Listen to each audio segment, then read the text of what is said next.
श्रीमद् भगवद गीता पंचम अध्याय कर्म संन्यास योग का संपूर्ण वर्णन। पंचम अध्याय को कर्म संन्यास योग कहा जाता है। इसमें श्री कृष्ण ये स्पष्ट करते हैं कि कर्म त्याग, संन्यास और कर्म योग दोनों ही मुक्ति के मार्ग हैं, लेकिन निष्काम भाव से कर्म करना अधिक सरल और श्रेष्ठ है। अर्जुन का प्रश्न। श्लोक 1। अर्जुन पूछते हैं, आप कभी कर्म त्याग, संन्यास की प्रशंसा करते हैं और कभी कर्म योग की। इन दोनों में से कौन सा मार्ग वास्तव में श्रेष्ठ है? कर्मयोग और संन्यास का संबंध। श्लोक 2 से 6।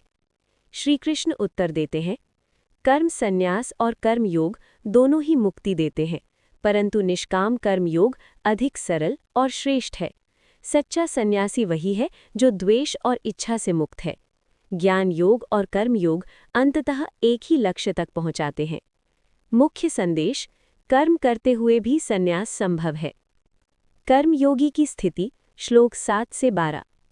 कर्मयोगी व्यक्ति शुद्ध मन वाला और आत्मसंयमी होता है। वो कर्म करते हुए भी कर्म से बंधता नहीं।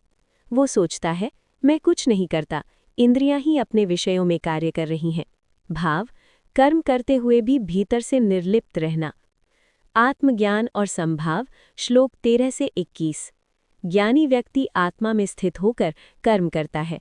वो सुख दुख में समान रहता है। ब्राह्मण, गाय, हाथी, कुत्ते और चांडाल में भी वो एक ही आत्मा को देखता है। प्रमुख शिक्षा। समदृष्टि ही सच्चा ज्ञान है। इंद्रिय नियंत्रण और आंतरिक आनंद। श्लोक 22 से 26।